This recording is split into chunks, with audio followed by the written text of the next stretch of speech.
Voltaire stated, "Everything has come down to us from the banks of the Ganges." From these statements we see that many renowned intellectuals believed that the origin of scientific thought was the Vedas. The Vedic literatures contain descriptions of advanced scientific techniques, sometimes even more sophisticated than those used in our modern technological world. Modern metallurgists have not been able to produce iron of comparable quality to the 22-foot-high Iron Pillar of Delhi, which is the largest hand-forged block of iron from antiquity. This pillar stands as mute testimony to the highly advanced scientific knowledge of metallurgy that was known in ancient India. Cast in approximately the 3rd century BCE, the 6.5-ton pillar, over 2 millennia, has resisted all rust and even a direct hit by the artillery of the invading army of Nadir Shah during his sacking of Delhi in 1737. Vedic cosmology is yet another ancient Vedic science which can be confirmed by modern scientific findings, and this is acknowledged by well-known scientists and authors such as Carl Sagan and Count Maurice Maeterlinck, who recognized that the cosmology of the Vedas closely parallels modern scientific findings. Carl Sagan stated, "Vedic cosmology is the only one in which the time scales correspond to those of modern scientific cosmology." Nobel laureate Count Maurice Maeterlinck wrote of a cosmogony which no European conception has ever surpassed. French astronomer Jean-Claude Bailly corroborated the antiquity and accuracy of the Vedic astronomical measurements as more ancient than those of the Greeks or Egyptians, and that the movements of the stars calculated 4,500 years ago does not differ by a minute from the tables of today.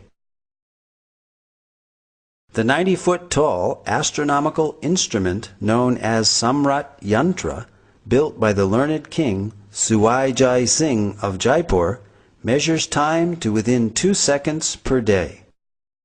Cosmology and other scientific accomplishments of ancient India spread to other countries along with mercantile and cultural exchanges.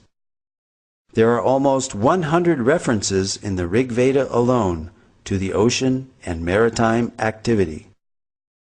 This is confirmed by Indian historian R.C. Majumdar, who stated that the people of the Indus-Saraswat civilization engaged in trade with Suma and centers of culture in Western Asia and Crete.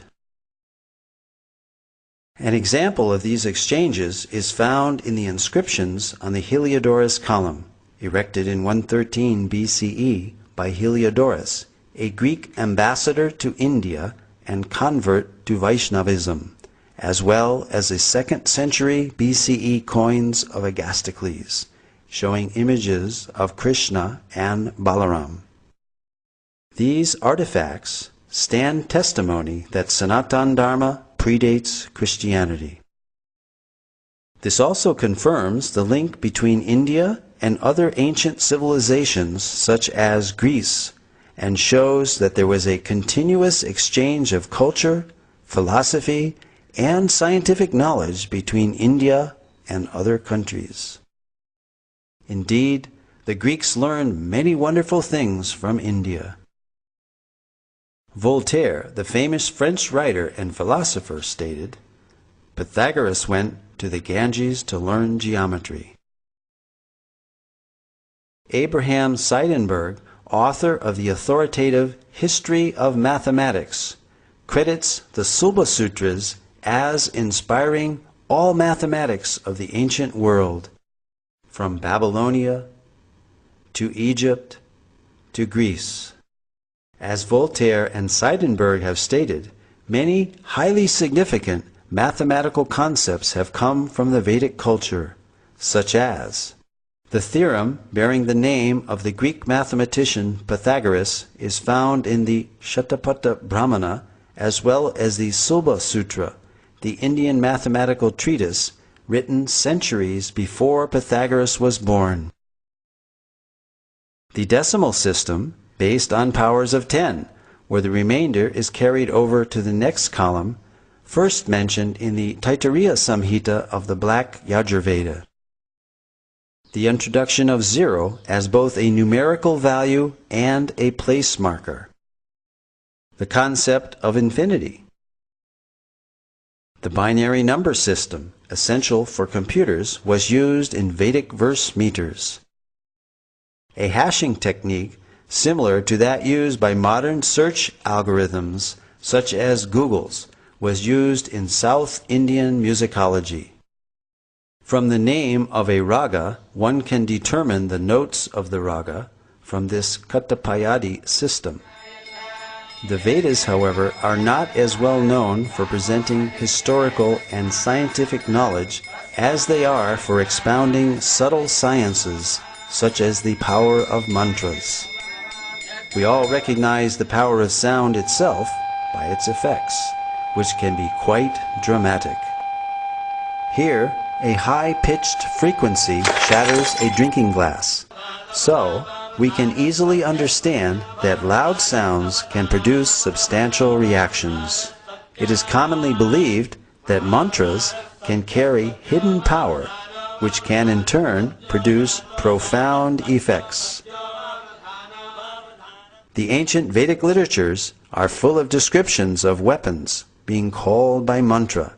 For example, many weapons were invoked by mantra during the epic Kurukshetra war, wherein the Bhagavad Gita itself was spoken. The ancient deployment of Brahmastra weapons, equivalent to modern-day nuclear weapons, are described throughout the Vedic literatures. Additionally, mantras carry hidden spiritual power which can produce significant benefits when chanted properly. Indeed, the Vedas themselves are sound vibrations in literary form and carry a profound message. Spiritual disciplines recommend meditational practices such as silent meditation, silent recitation of mantras, and also the verbal repetition of specific mantras out loud.